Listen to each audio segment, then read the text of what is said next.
Okay guys, welcome to my all-natural terrarium setup for my Crested Gecko. I'm so pleased it's finally come together. We've got a lot going on in this tank, so I'm going to talk you through each bit. Right now we've got this whole fogger machine going on, which is really cool because it can make it look quite rainforesty, especially if you close the doors. Okay guys, so let's go through all the different things that's going on in here. Now the first thing I started off with was adding some eco-earth and the driftwood. Okay, so this is the first look at things. I'm just sort of placing things everywhere. I had to cut this really big piece of driftwood in half because it was too tall and I actually had an idea what I wanted to do with it. I'll show you in a minute. So this is the other half here. This is another piece. Once I did that, I actually went ahead and added the bromeliad.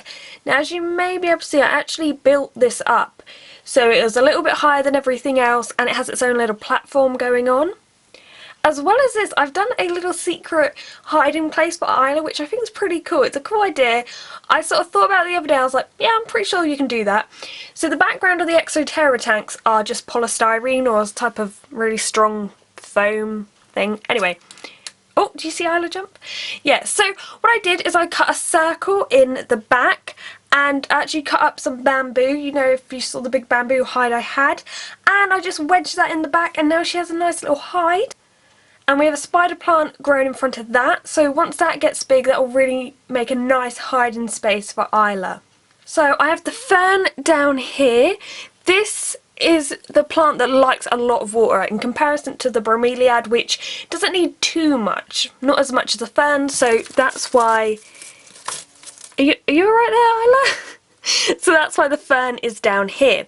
Now for ornaments, I didn't want to put too many ornaments in here, but I do still have my skull hide, and obviously skull, it's bones, that's completely natural, so it sort of fits in with the natural theme going on. Now down the back I have the fern panels, which apparently if you keep really wet they eventually grow moss, which should look really cool. The other plant I planted was a smaller bromeliad, which is an earth star, and that is just down underneath the main bromeliad. Now you may remember me saying that I was going to plant house leeks in here, but whilst doing some more research I realised that they really don't like too much damp, so for the health of the house leek I decided not to include it. But we do have loads and loads of air plants.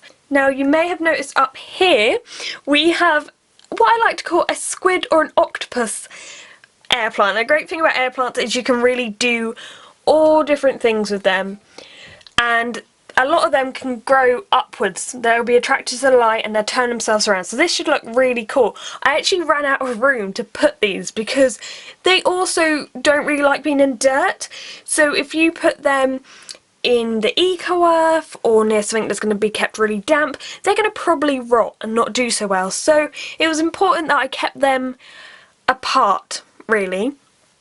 Then you may be able to see in the background here, I actually made a little hole in the polystyrene background and literally just stuffed the end of the air plant in that, because that will do perfectly fine in there.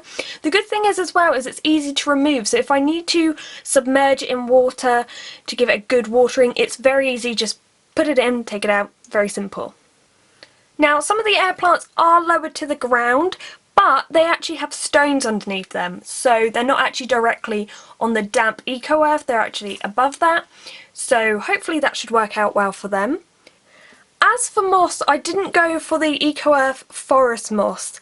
I bought that because it makes 14 litres of moss and it was really cheap, and I thought that's ideal, and I made it and it smelled so bad.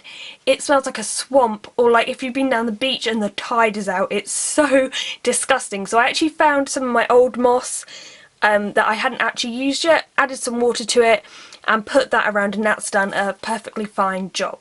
Yeah, so I'm pretty happy with this. I've even seen her up on that coconut succulent squid hide thing. She's actually been on top of that, so that's really cool to see. Remember, maybe come back in a few weeks or so and all of these air plants may have grown even more.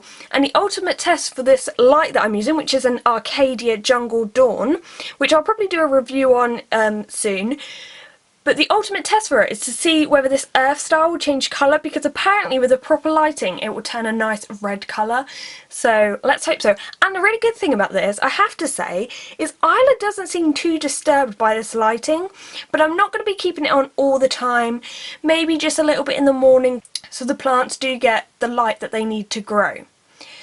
Also, God, I keep going on, I'm just so excited. Okay, also the light is near the background, so this is still shaded, and if you remember I said this fern does like shade. It can have light, it needs light, but it does like the shade, so it does actually get a bit of shade here. So anyway, thank you very much for watching, guys. Come back in a few weeks because I'm sure this will have grown even more. Oh, also, I can't stop, I'm sorry. Also, I'm waiting for a Wandering Dew plant, which grows apparently crazy, kind of a bit too much, but I'm hoping it will trail up the back.